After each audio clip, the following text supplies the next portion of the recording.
Well, good afternoon, everybody. I want to welcome you to our District Leadership Institute. You are now joining the membership webinar.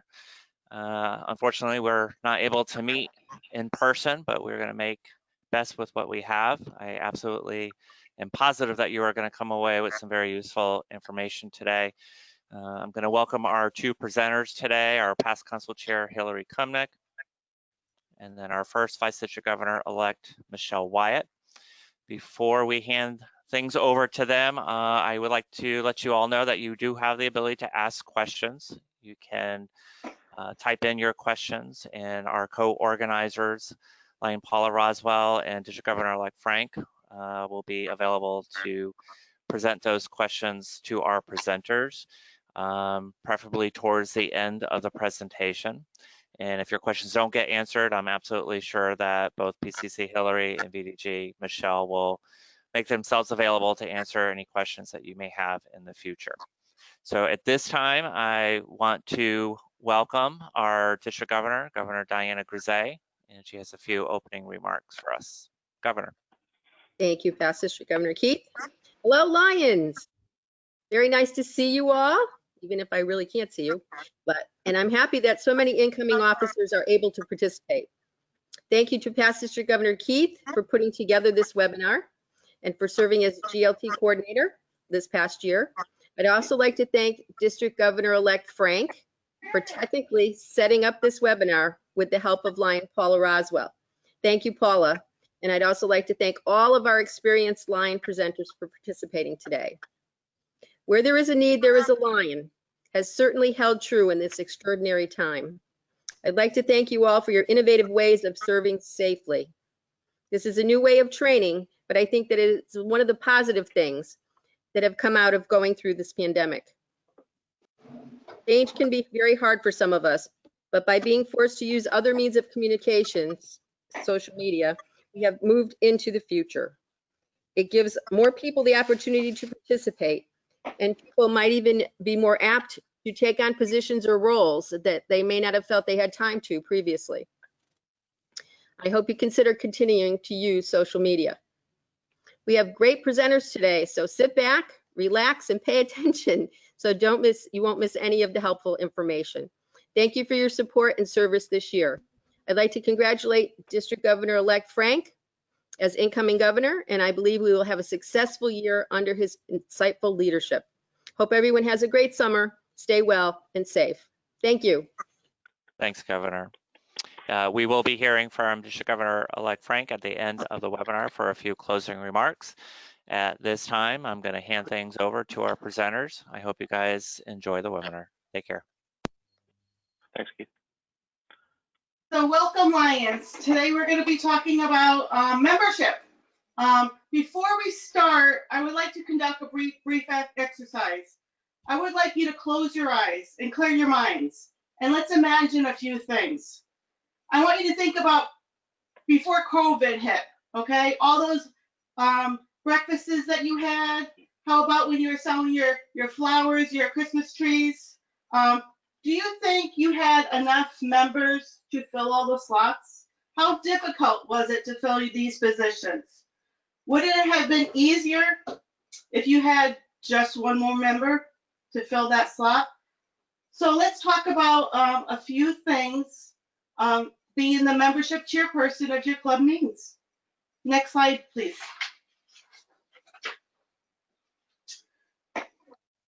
So I'm assuming that many of you here today are going to be your membership chairperson. So let me congratulate you. And I'm confident that after today's seminar, you will all become efficient recruiters.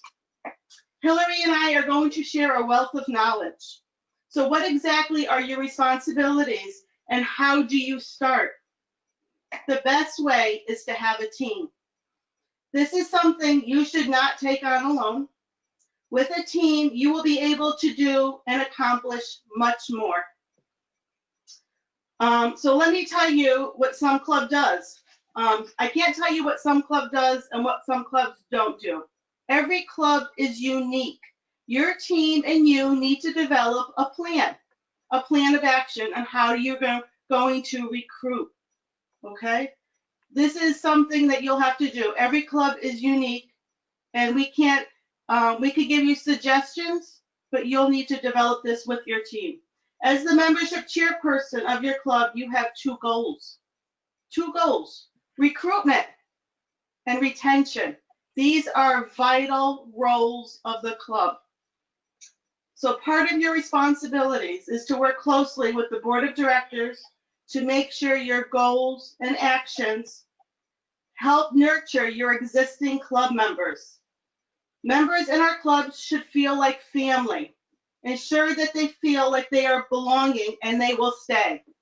Keep in mind, you are also responsible to make sure everyone goes through a membership orientation. Keeping in the spirit of social distancing, try doing one via Zoom. There's several web-based options you could use. There's Google Meets, there's Zoom, you can do Facebook Messenger, but try to do a club orientation. This year and later on in the presentation, we'll be talking about the North American Initiative, also called NAMI. Lions Club International came up with a plan to help us recruit and keep our members. So let's continue to learn how to prepare. Next slide, please.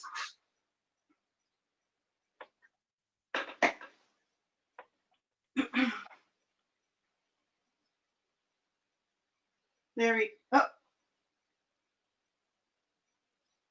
Okay. So we're going to prepare new members. But let's take a moment. I want to talk about some tools. I want to talk about retention right now. This is something that needs to be priority in every club. Last year, the global membership team went through a number of dropped members, and we were a little bit shocked. We have started to ask ourselves, why are we losing current members? What can we do differently? So I would like, at this point, to point out some tools that LCI has that clubs could use. And Frank, you're going to have to go through with me. So one of the tools is the membership satisfaction guide, which will prepare you to see how your membership sees themselves. Are they satisfied within your club? Frank, if you advance it again, it'll come up to the next one, which is the blueprint for a stronger club. Okay, this will outline yourself to make sure your club is strong and will be successful in the future. The Club Quality Initiative is another great tool to see where you need to go, how you can advance yourself. Your club, your way. These are all great tools to start using through LCI to make sure that members are satisfied. If they're satisfied and they're engaged, they will stay. Also, I want to point out that LCI has a YouTube channel with some videos. So let me talk to you about a little story that I did when I was incoming president. So the year that I was incoming president of my club, I went through these exercises. I had a vision and something that I was going to use when I was president. However, had it would not been for the answers and the surveys that I took from this club, my year as president might not have had the outcome that it did. So we did this survey. We found out how members were satisfied. We asked a whole bunch of questions. Everything came back unanimous. Okay, found out how the membership felt. Boy, did I have to change my plan of action. There were some issues that we needed to address, and had it would not been for taking this initiative to take all these surveys, I don't think my club would be in the predicament that it would be in right now. So take a look at it. So with a little bit of time, make sure your club members are happy. And if there's something that is bothering them, this is the opportunity for everyone to address it. Next slide, please.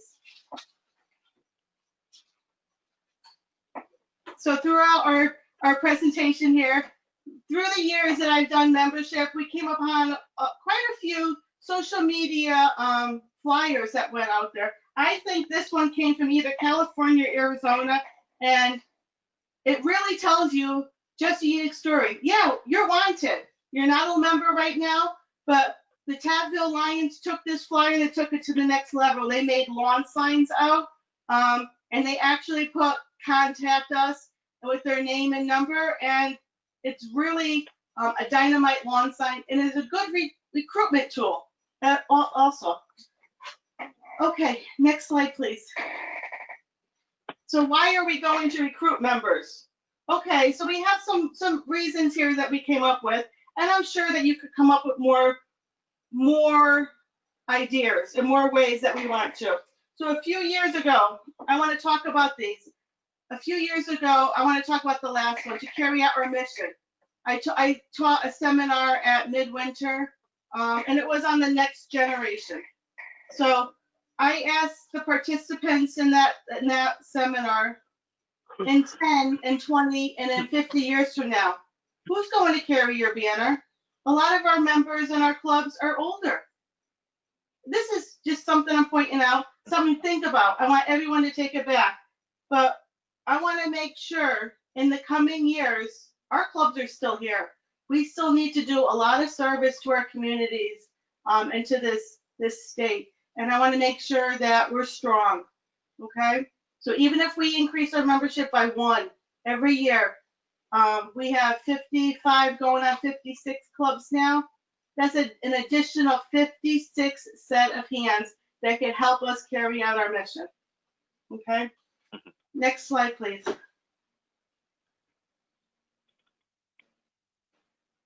So why do volunteers want to join? So people join for many reasons. In this slide, we have listed a few. I'm sure we can think of many more. I'll tell you from personal experience that I have recruited Lions just by asking them to come to a fundraiser or a service project with me. When they see you having fun, experience what it is to give back, they want to join. Just recently, my assistant and I had a huge conversation at work. During our conversation, she said a couple of key points to me. I wish I had something to do at night. The next day, she came and said to me, do you know Ken and Nancy Tucker? And I said, well, yes, I do. How do you know them? Well, I grew up with their son, Stephen. And I said to her, well, Angela, you have nothing to do at night. How about getting out one night a week, one night a month? Go visit this club and see what they do. Well, she's now their lion tamer. And it took that little conversation. So I want you to take a few points here. Listen to what people have to say, because you never know when there's an opportunity knocking on your door. Frank, if you can advance the slide a little bit. So why do they want to come? Lions clubs, they want to come to make a difference and to serve. They want to identify with a cause or a project. Talk to them, find out what their projects are. What motivates them? Is it working at a soup kitchen? Is it helping you at your carnival? How about that tree sale? We have the diabetes initiative. We have a plethora of missions that we do as Lions, and there's something for everybody. They also want to be with friends. The next one is to increase professional developments. Something that Lions do and that we offer are for free most of the time is knowledge to advance their career, if not with Lions, but the professional career, and to network. That's a big one. The youth of today, they do like to volunteer, and they do like that networking opportunity. At this time, I'm going to turn the next section over to Hillary. Thank you, Michelle. Nicely done. So Frank, if you can go to slide 7, the next slide. Thank you. Your club, and I say this facetiously, choice can be made. Do you want to be all about attendance, or do you want to be about service? You want to make sure that all your members attend everything and keep track of that and rate your members on how much they attend and so forth, or do we want to be about service? So it's important that we support member retention and decide which direction our club goes in. We do this by making members feel like they're part of the Lions family while serving in their local community. Because engaged members are eager and enthusiastic. They enjoy the fellowship and the friendship. They feel respected and welcome and confident and proud of their Lions service. Unfortunately, Lions Clubs International's data is showing that our clubs, especially the older clubs in this constitutional area, which comprises the United States, are declining in general. Fortunately, our district, District 23C, has been growing essentially on average over the last 3 or 4 years. So we're in good shape. We could be in much better shape. We're only growing really incrementally. So we're, as I said, in better shape than some of the surrounding states and the states throughout the country. But providing strong service offers opportunities to our members to re-engage, and it also offers opportunity, strong service does, for bringing in new members, potential members, prospects. They will be attracted to us. Our service impact will keep our members committed and draw new members for years to come. Lions, and especially Lion leaders, must remember to remain open. Open your eyes and your ears to look for new opportunities for service and to view potential members in a new way. Open your mind to consider how are you impacting the Lions mission of service, and explore service needs and opportunities for the future. We open our heart by being a promoter of new and unique service opportunities through non-traditional or special approaches to clubs and members. And finally, we open our mouth to share our enthusiasm and pride in our service with those around us through social media and the smile on your face. This will inspire others to ask, maybe, why are you so happy? Why are you so fulfilled? Well, because as a Lion, you serve with Lions. So share these feelings and senses and emotions outside and inside your club. Next slide, please, Frank.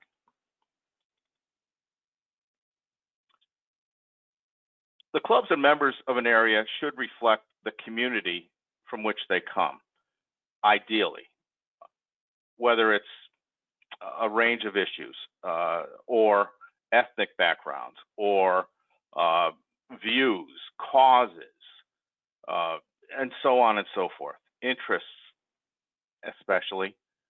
But the needs of the area are sometimes not met because we're not quite diverse enough. We shouldn't be a barrier to those wanting to serve in a way that is different from us. We shouldn't limit and exclude. This is why it's important that we conduct community needs assessments. There are enormous number of resources available to you as a membership chair, and one of the ones that's sometimes underutilized is the community needs assessment. There are essentially, as I understand it, 3 varieties of this. There's a community needs assessment which your club can bring to a community champion, the leaders of your community, elected officials, superintendent of schools, the coordinators of your youth leagues, and so on and so forth. There's also the club quality assessment, which you would administer, or an outside person might administer to your club. And then there's one that's a combined form as well, which can allow an opportunity for your club members to evaluate what they think the needs are and specific opportunities and resources within your community. And any of these 3 documents should be promoted within your club, not necessarily annually, but every few years, take a peek at those documents and consider getting them into the hands of your club members and or community champions so that we can evaluate what the needs are against the interests and skills and so forth of our members. There are some other things to consider. Reevaluate the way we're serving our community. You may have an opportunity for a branch club.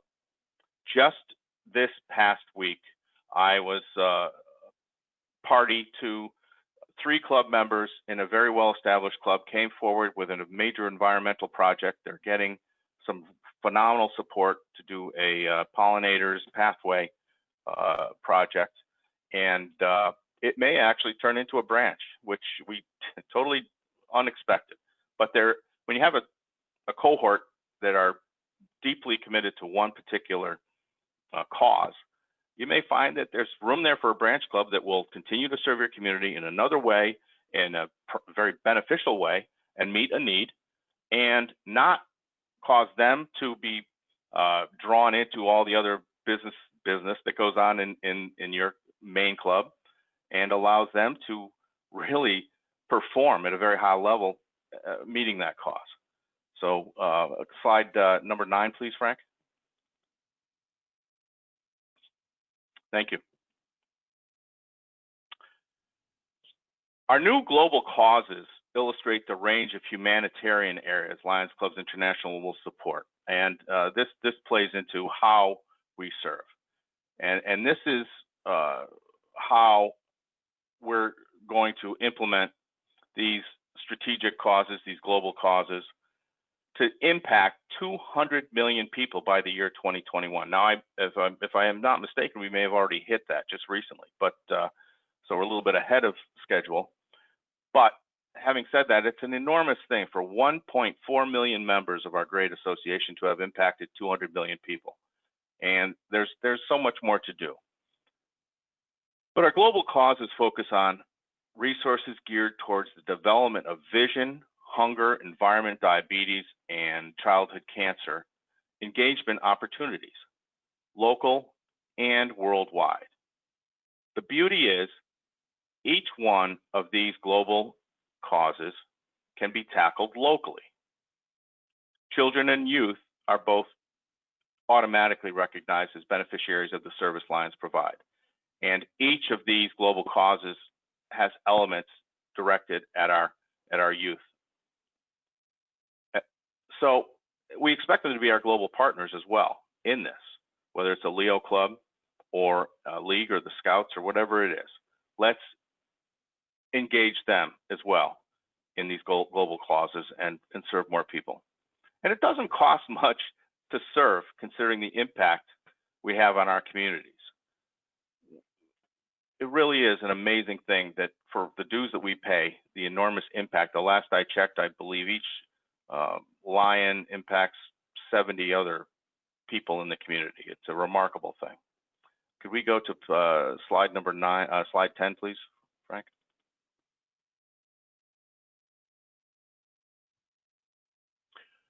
So there are a broad range of recruitment ideas. I mean, there's a checklist for success on this particular slide, and we touched on the community needs assessment already.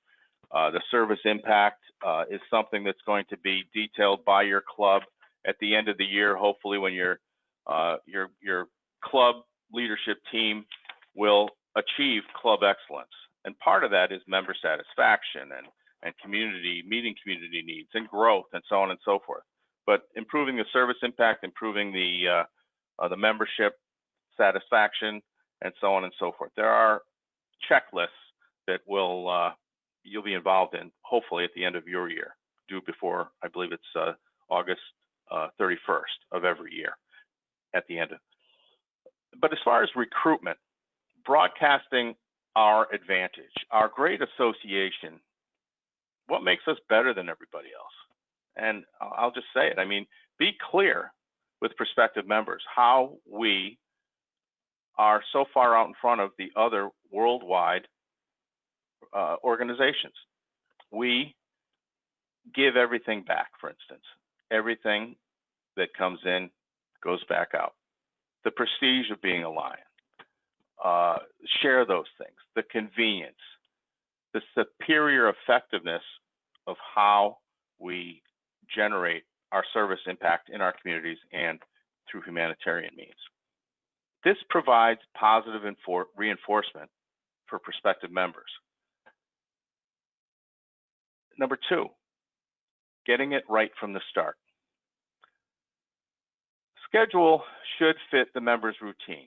Make it easy for him or her to join. If some amendments have to be made to your club structure to accommodate our newer Lions, are new generations of Lions, then we need to all consider that. Making your prospective members feel important. Don't sell, invite. It's off-putting to some when they feel like they're being sold to, especially when our product is service. This may seem like the organization is only concerned about donations and increasing its members rather than building genuine relationships. When you invite, it will make prospective members feel special. So when you're chatting about our organization, one word that I tend to stay away from is join. Michelle will attest to this, and she's heard me say this before. When we're when we're developing new clubs, and she and I have teamed up on a number of them now, I can't stand the word join. It's really not about joining something. To me, it's just doing our duty as citizens. And if we can approach it a little bit differently, as I said, try to find out what the prospective's interests are. What tools and skills can they bring forward? So, a welcome letter for potential members. Letter should be concise.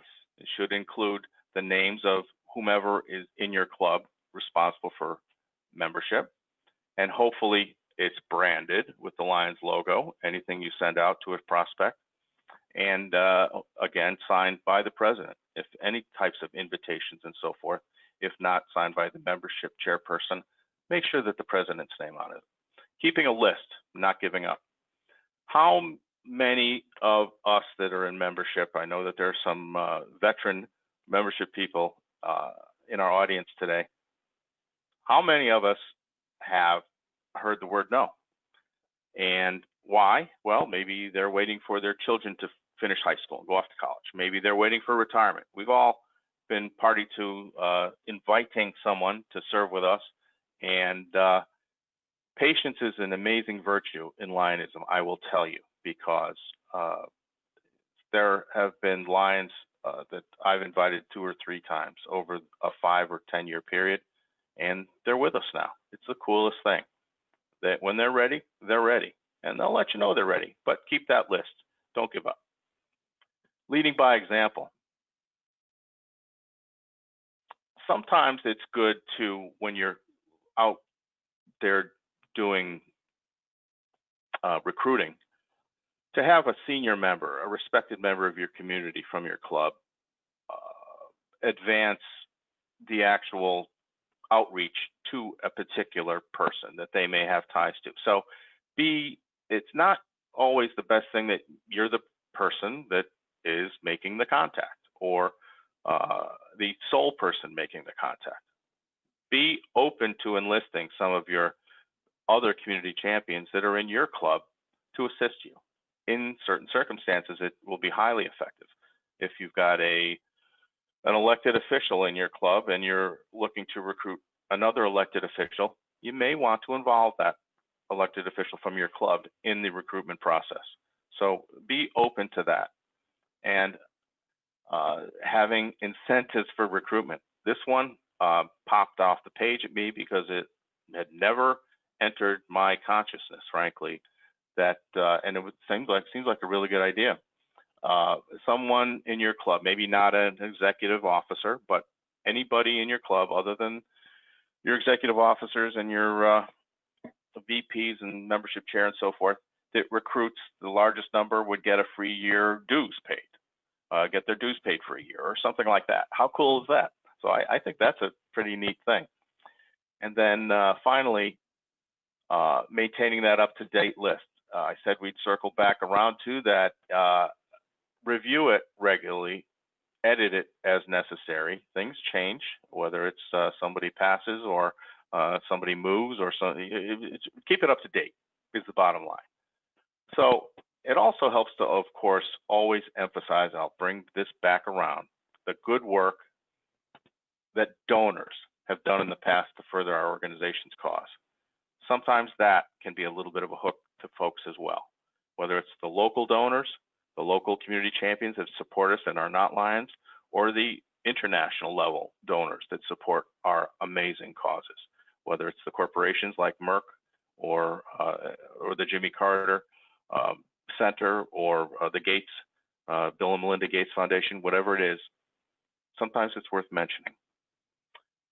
Frank, if we can have slide 11. And we're going to carry this thought forward. Membership drives are something that have been proven effective. The most successful one I was part of, our club does a pretty decent one. It's a pig roast. It's not a membership night. It's a pig roast during the day, usually a Sunday afternoon. And we get 2, 3, 4 members maybe in our annual pig roast. As a result of that, they come, they get to meet and greet folks. But when I was governor a few years back, I had a wonderful opportunity to go to the East Haddam Community Lions and participate. John Bradshaw, I think, was mixed up in it as well. He presented the local piece. I presented the LCIF piece. And there were roughly 15 or more prospects. Did a heck of a job, that group. And we'll get into some of the methods. But end result was 12 members came in, and I was I'm humbled and I was honored to be able to bring them in, to induct them during one of my visitations. And I have to say, they did one heck of a job making those community members feel welcome and part of something, and they all jumped on board. It was a very classy event and very well organized, and we'll get into a little bit further how we can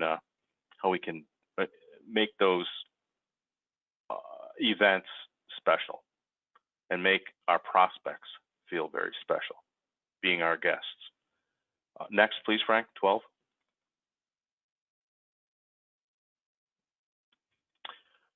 So when you are going to invite guests to whatever type of event you're going to host, a membership night, and again, well detailed in what was once called the Ohio Plan, we've adopted and made our own. We'll cover that a little bit later, maybe a little how to get your hands on it and so forth. But the MD 23 or 23C recruitment plan does in detail describe how to run a membership welcoming event for your prospects. So one effective technique is to involve your club members. Make everybody in your club part of membership, part of recruitment, however you want to put it. But let's make it a team, and the team is everybody in the club. And some boards of directors take their role of vetting new members quite seriously. I know our club, I don't believe in my 25 years has ever rejected anyone, but it's been known to happen, I guess. But the vetting is becoming less and less of an issue. If folks want to be with us, if folks want to serve, if folks have the drive and the urge to be a part of Lions Clubs International, I say open the door, open both doors, open every door. That's how I would approach it. And of course, the president or his designee or her designee could certainly be the membership chairperson. But generally, when you're doing invitations to any of these events, let's make it personal and let's make it from the president, the highest officer in each club. That's something that's a point of emphasis as well. So with that, I'm happy to pass it back over to Michelle. It's all yours. Nope. Thank you, Hillary. Can you hear me? Yes. Yeah, okay, good. So we want to talk about a couple of things about the invitation, okay, and your membership event. So I'm going to go through the NAMI process. This is something that incoming District Governor Frank has signed up with LCI to do for next year, and this is going to be the membership plan that he's going to be introducing. So NAMI is the North American Membership Initiative. It has come out from Brian Sheehan, Haynes Townsend had a part in it, and now Patty Hill. Well, they're all involved, and producing this plan for us to recruit new members. Okay, so on the LCI website, when you go to search it, and I'm going to tell you how to get there. On the LCI website, if you hit the search button, it's the magnifying glass on your computer on that web page. Type in NAMI, capital N, capital A, capital M, capital I, and hit the search button. This will bring you up to the NAMI initiative. You can view the entire process. The section I want to talk about, and I want you to get to know, is called NAMI Resources. International has laid out the process. They have the letters for the prospective members. They have videos, they have postcards, and they have brochures. This is a one-stop shopping, more or less, for us. They took out the guessing game. Right now, we're going to talk about Section 2, revitalizing clubs with new members. So take a moment and let's review this process. So it's time to invite people to become members. Where do we start? Where do we get this list?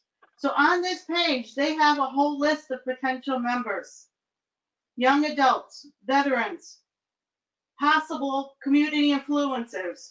So right now, International has a campaign to waive the one-time membership fee of $35. This program starts July 1st, and it's going to go until December 31st of this year. So that one-time fee to set them up with International is being waived. Okay, that's huge. I want you to keep that in mind when you're recruiting. Yeah. So the next, I want you to look under membership growth event and check out the material listed. They have for you all done an agenda, invitation letters, points to bring up to prospective members. It's all right there. LCI did it for us. They have the framework for your membership night all laid right out.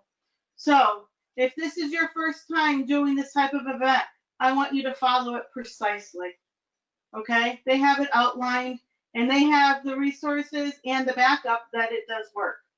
This past year, they had test sites in certain geographical areas in the U.S. to test this initiative, and the results were very overwhelming. So we're asking all of you to take a look at this material and give it a try. If you need help, you can always call on your district global membership team. We're always there to support you and be successful. You can also call on Hillary or me at any time. We'll come and help. So kindness matters, the personal touch. So you have your list, okay? And you're going to follow the plan. And it's time to get prepared. Gather your team that's going to help you at this membership night. And let's follow up on your prospective members. Have your script ready. The scripts are all right there on NAMI, okay? Remember, you know, we're the global leader in community and worldwide service, okay? We have a team, we have a mission, and we're gonna get this, and we're gonna get prepared, and we're gonna do it. So some things I want you to consider when you're giving them the personal touch. Ask them, do you need a ride?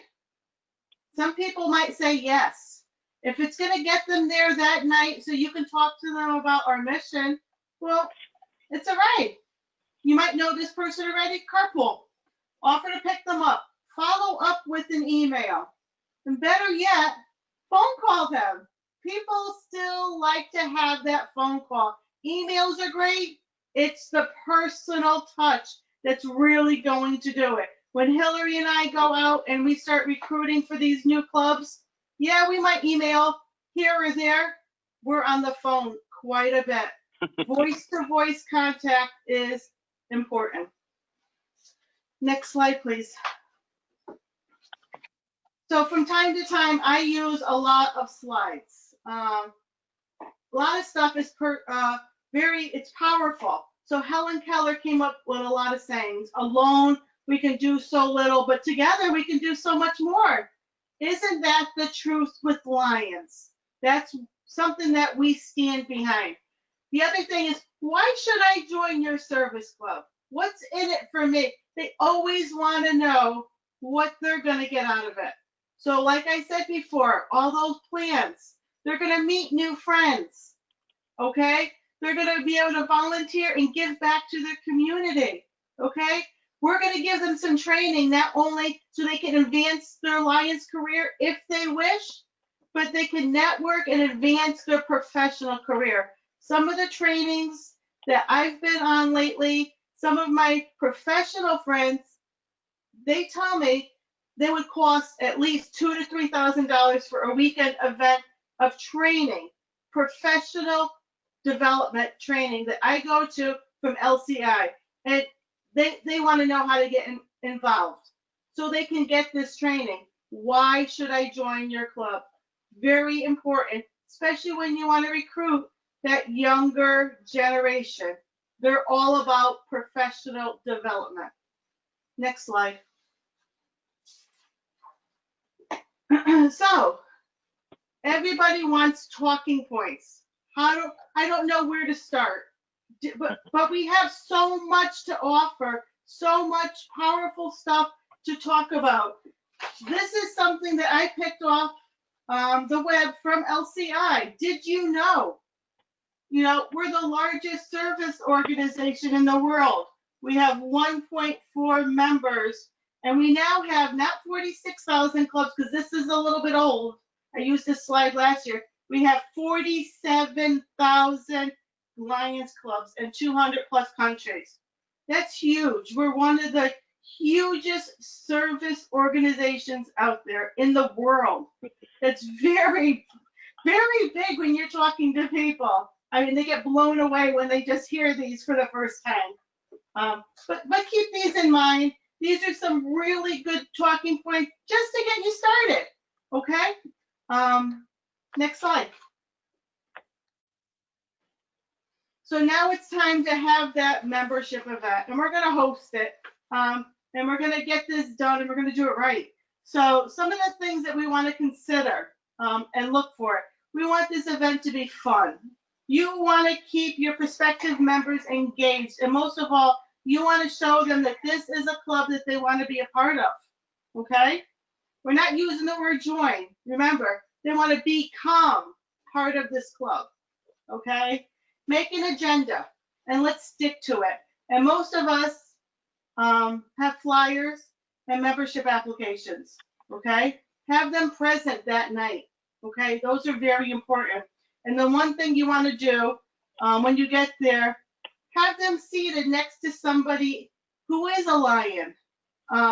You don't want to get them there, have them all seated by themselves in a group. Have them seated, assigned seats, have your club members involved. Talk to them, talk to them about events that they do, and ask them, what are they interested in? You want feedback, you want that dialogue, and you have to have an open communication at the event. It's a two-way street. You need them, we need them, okay? At this time, I want to talk about some successful stories. Hillary already hit one, but 2 years ago, the Middlefield Lions did something very similar to all of this, okay? They had a committee. They sent out invitations. They followed up with the phone calls. They even picked up people and brought them to this event. At the event, they seated prospective members with other Middlefield Lions. They had seating charts all done prior. They had refreshments. They had the decorations, and they brought speakers. They made this membership event a party with speakers, okay? They had their agenda, and they stuck to it. At the end, they had a trivia contest, and they had prizes. And it was all about what their speakers had talked about. What did they learn? And boy, were people energized. They kept that night upbeat. Everyone had fun, and most importantly, they recruited over 10 members that one night. Last year, Portland did something very similar, and they took it to social media. At their membership night, they had just about 19 prospective members. They paid for their meal that night. They paid for their dinner. The meeting was a lot of fun. And just like Middlefield, at the end of that night, they had 9 applications at the end of that night. Wonderful. Both of these clubs started with a team. The team had a plan. They stuck to their agenda, and they both almost doubled their membership in just one night. Okay, next slide. So, yeah, this is a little crazy. So, when we were doing this slide last year, we were able to click on some of these links. These are YouTube links LCI did for us. If anybody wants any of these links, I will send them to them. Sometimes when you do a membership night, not only do you want pictures, you want videos. These are some of the best recruiting videos I have ever seen that came out of LCI. I'm willing to share any of it. You know, anybody in Lions shares any of the material, just let us know what you are looking for, and we will help you. Next slide. So we're going to talk about engaging your prospective members. And Frank, if you just want to scroll through them, your first impression is going to be the lasting one. This is what they're going to take away, okay? So remember, when they're there, make sure you're ready to greet them. You want to be enthusiastic that they are even there, okay? If possible, have some displays. Trifolds are really good, the bulletin boards. You can tell them all about the wonderful things that your club has done in the past, and where you want to go in the future. Escort them, engage them, and introduce them to other Lions, okay? Mix and mingle. This is the time for us to have that open communication and listen to them. They're going to give you some key words, and take that away and run with it, just like I did with my assistant. She is going to be, and she's really head over heels that she has joined that club, and she's looking to have her young friends join that club too. Told her, one step at a time, one person at a time. That's all it takes. So after you have your successful membership night, I want you to follow up. Follow up with a phone call, follow up with a letter. Thank them that they took the time out to come. These little personal steps are going to take you to the next level. Might you get that person this time? Maybe not. Okay? We want to hope that you get 100% of the people you bring to your membership night. Might take them 2 to 3 years. But just say, when you're ready, you're ready. Don't forget about them, though. Keep inviting them, and when they're ready, they will be ready.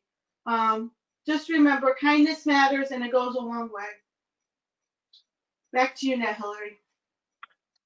Thank you. Next slide, please. So again, Michelle definitely touched on the resources and the tools. Resources. We in the faculty development piece of our association, that is something we are constantly directing our leaders, our prospective leaders to. It is something that we encourage our district governors elect to go into the LCI and LCIF sites and learn how they function, learn how to manage the wealth of information and resources, and some of the tools that I already mentioned. There are the brochures that are that we all know about. Just Ask, the blueprint for a club. How are your ratings? It just goes on and on and on. That's just a tip of the iceberg. So try in some of your spare minutes to look at the videos, look at the resources. The videos are amazing, and there are some longer ones. There are some wonderful videos that you may wish to encourage your club to show. They really get folks going, whether you're a Lion or not. The emotion. There is one that came out, LCIF produced, and I'm not sure it's even out there yet, but I saw it with Gudrun recently at an LCI message to district governors-elect. When that comes out, it tears at your heartstrings. The impact our association, our foundation had on the victims of the fires in Australia. So you may wish to include those going in and going out of some of your membership events and in sustaining your current membership. Bringing in the speakers from your community to enthuse your member to recognize the impact of the hard work that they're doing. I'm just going to say it, fundraising, the word, we haven't mentioned it yet, but all of our clubs are doing fundraising. It pays off in membership satisfaction if every now and then you can bring in somebody who has been the result of that amazing fundraising, whether it's a youth league coordinator or the ambulance association or a Fidelco guide dog client or whatever it is. It is remarkable. It tears at your heartstrings, as I said. And those are the things that really increase membership engagement and also a recruiting tool. The senior members of our club sometimes can be the lion in the corner, so to speak, as well, and they offer a tremendous amount of resources. You may want to enlist them. And back to running that membership night, we have our pig roast, as I said, or the barbecue. Break up the duties, have something scripted, have a plan in place for that event, and make sure that there's some committee involvement. Go the little extra step and maybe have some directions, invitations. Just take that little bit, put the little bit extra into it, and you'll have results, believe me. Next, please, Frank. Thank you. Beyond the event, now we've inducted our new members. 5 Eyes. Information. How are you going to inform these members? Are you going to have that quality orientation? We hope so. If you need any help with that, please, we've got resources to share with you. If your club doesn't have orientation materials that emphasize both the global impact and the local effect that your club is having, as well as the many advantages that, for instance, leadership development and travel, we've left that out too. And there are so many wonderful opportunities that that you can take advantage of. And so the 5 Eyes being induct, inform, involve, inspire, and interact. The involvement is many clubs have a policy of locking in new members, getting them involved immediately, whether it is in one of your existing projects that you think that they will be an asset, or creating a project because this new member was so vocal in the recruitment process that they really wanted to do something special for the elderly in the community, or the shut-ins, or whomever, whatever it is. Involve them, inspire them. Don't forget, sometimes the newest members are given a big push in the beginning, and that member or any of our members, we forget about them. And we forget about the inspirational piece that we as leaders, and you're one of them, you're part of the leadership group in your club now, whether you know it or not. You're an executive officer if you're the membership chair of your club. So at least in many clubs, most clubs.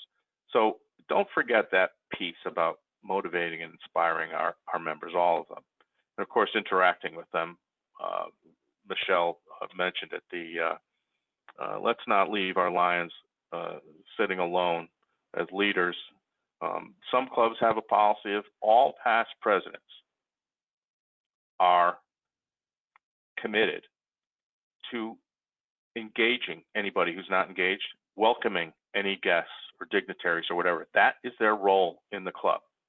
And it's a good role, and it's a wonderful role. They become emissaries for us, and that way no person is left alone. So the interaction as well. Next, please, Frank.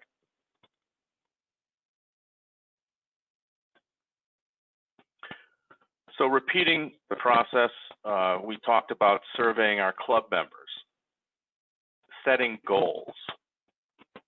It's done at the upper reaches of our association, and now finally we're starting to hear some really positive impact on making sure that all of our club presidents and our club officers and our club leadership teams are going to be impacting the community and setting goals and steps to get to those goals and action plans to make sure that those goals are achieved, whether they're short, medium, or long term. And possibly hosting that membership growth event, not just once a year. Something that I'm taking away from this training is why does my club, the Killingworth Lions, only do one membership event a year? And this was food for thought for me, that maybe we do need to expand our membership events.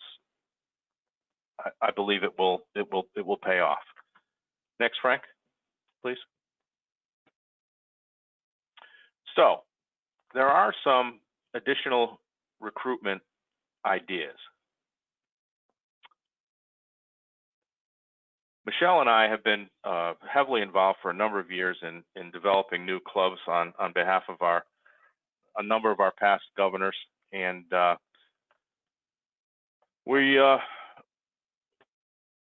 we know that community-based clubs are important. I believe at this point we've achieved having just about every town and community above a certain size absolutely has a club now, something we're very proud of. So beyond that, hopefully we don't lose any clubs. If we do, we'll be in there recruiting.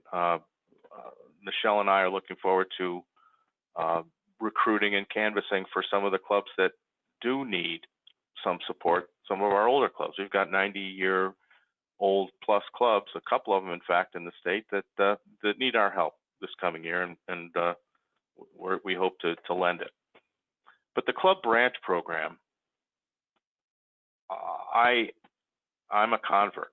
I'll just say it. I believe in the branch program now very much because it was a hard sell for me. I thought that it would impact negatively maybe on communities that already had clubs. But the club branch program is a wonderful, wonderful tool, whether to expand your club into a new area of service and allow those members, as I said before, to operate, take a strong approach to a particular cause and develop that way and maybe turn it into a club, or as just a simple branch to think about a whole new club in a community that can support it. Some of our cities of 30, 40, 60,000 inhabitants can certainly support more than one club. So the branch is the way to start it. And Leo to Lions, we haven't mentioned that. Lion Diana, our governor, is very well versed in that. There is a push for a specific category of Leo to Lion clubs, where we maybe take an entire group of Leo clubs or the Leo graduates over a number of years and expand that into a club. We have wonderful opportunities, especially in our district, because we have such a strong Leo program.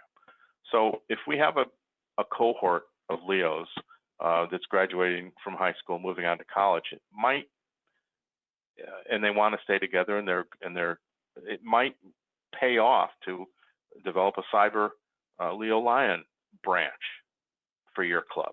So something like that it's a bit of a hybrid between the club branch program and the Leo Lions, but there you go. And of course, increasing service activities. The visibility is just of such importance that it's just something that we really need to identify. Next, please, Frank. So there are entire generations that are now starting to come into Lions Clubs International. And it's going to be up to all of us to make them feel very welcome and involve them and so on and so forth. How do we get them involved? They're cause-driven often. But I will say, Jerome Thompson, who's our constitutional area leader with membership, he's been a guest in Connecticut But one of the things that he said that stuck with me was incremental decreases in our club levels.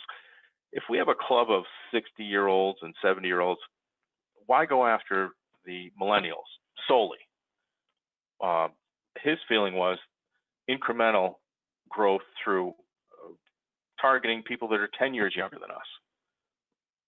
And that way, your club gets incrementally over a 3 or 5 year period of bringing in people that are generally 10 or 15 years younger than us, will get younger that way. So there are other ways to skin a cat, so to speak, as far as membership goes, to incrementally reduce our club's ages and to make sure that we have more hands serving. And I believe I'm going to let Michelle weigh in on something that her club actually does as a bridge for the Leos. Michelle, you want to comment on that? You talking now? Can you hear me? I do. Yes, we do. Okay, good. I have to just keep unmuting my phone there. So our club, we have a good sized Leo club. We do recruit from them to come join us. When they go off to college, we pay for their dues as they're a student. Their requirement is while they are home to come help volunteer with us. That is our one way for them to stay active within our community. We did have a couple of instances where we had some really dynamite Leos who did go off to college. One of them in particular went off to college, started a Lions Club at her college. Phenomenal. We had some really great Leos, and some of them stay and they bring their parents along. So look for those little keys and turn it around into your success stories. Exactly. So thank you, Michelle. Yeah, that is, if you can figure out a way to keep your Leos engaged once they graduate and leave your community, and this is a perfect way to do it. Granted, you may have to have a little bit extra cash in your admin budget and raise your dues by $5 or something, but it's a worthy enterprise to keep these Leo Lions engaged. And to that point, Lions Clubs International is rolling out programs directly aimed at Leo Lion clubs and Leo Lion development into Lions. So look for more coming out of LCI in that vein as we go forward as well. So with that, unless you have something to add, Michelle, we can go right to Q&A if there are any questions. Yep, that sounds good.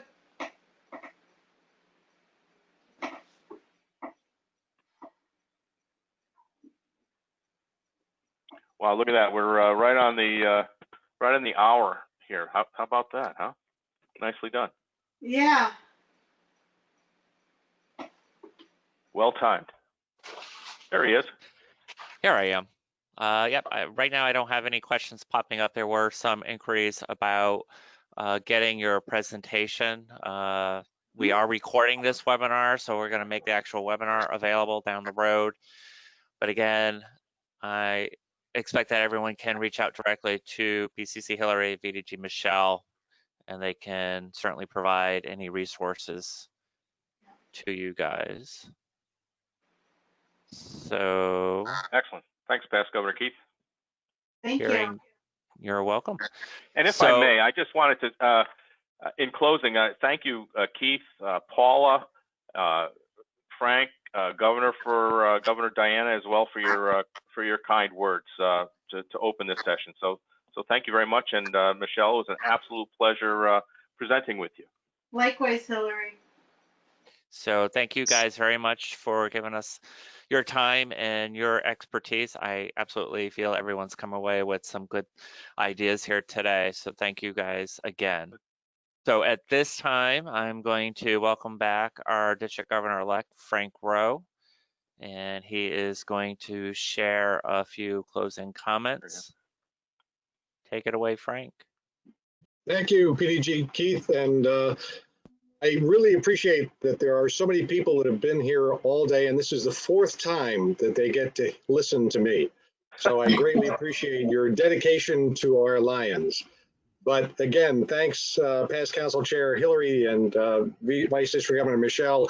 That was a great presentation. There was a tremendous amount of information available, and I'm sure that they'll find it's worth the investment to check out all of those resources that you gave them.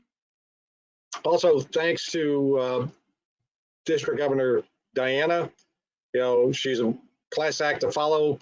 This was a year that was very successful despite all of the obstacles and challenges that we faced with. We accomplished a lot as a result of her successful application to the LCIF grant, which enabled us to serve our communities with many urgent needs. So as membership chair, you are a key member to the club. And while I was saying this to the presidents, the secretaries, and the treasurers, this is almost more fitting for you as you're looking for more members, excuse me. We all have a lot of challenges ahead, but I'm confident that we'll have a great Lions year. In the jungle, the lions are not the largest or the heaviest animal. They aren't the smartest or the most intelligent. By far, the elephant is the largest and more intelligent. However, the lion is still considered king of the jungle. So, as Lions, we aren't the richest organization in the world, but we do have the advantage that we are the largest service organization in the world. We have taken many elephant-like tasks and made them successful. We're able to do more with less because our resources are in the capable hands of those lions with the right attitude. We have been a constant, powerful force for our communities and our humanity. We have accomplished so much since Melvin Jones had this simple idea of forming some small business organizations together for the greater good and to give back to our communities. We have earned the respect around the globe for what we have been able to accomplish. We have succeeded through world wars, crashes, depressions, and other global turmoil. We have still, and we are still succeeding, but we need to adapt to the changing world. And today is a great example. Although some of us may miss the coffee and donuts as we break, it's still a great feeling to know that we are still united in our service and the spirit of that service. We are learning to adapt to the 21st century, and we must adapt. Think about the giants who we grew up with over the last century. Giants who didn't adapt, such as Blockbuster Video, which was surpassed by Netflix and Redbox.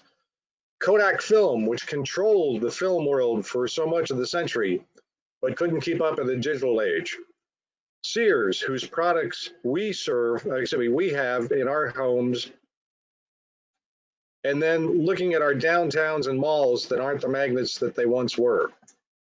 We've moved into our second century of service with the same model that we've used the last 100 years. Our community service and involvement are still mainstays of that model.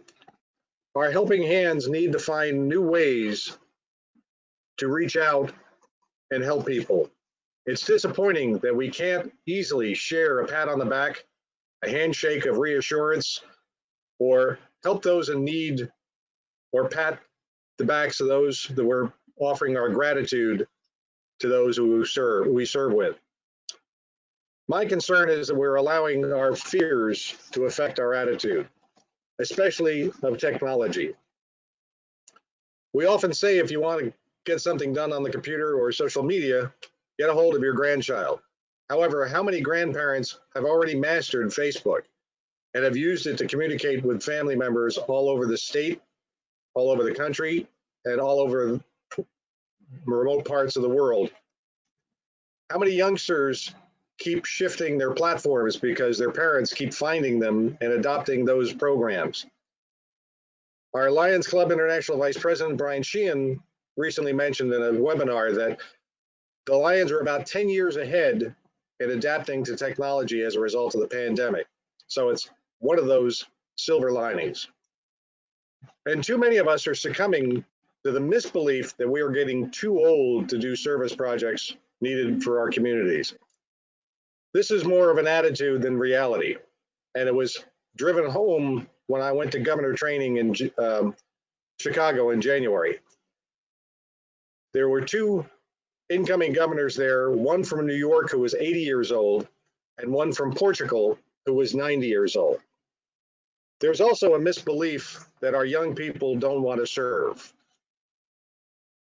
I'd like you to think back in your younger days in the movies or in the books. How many of you recall the movie Miracle Worker?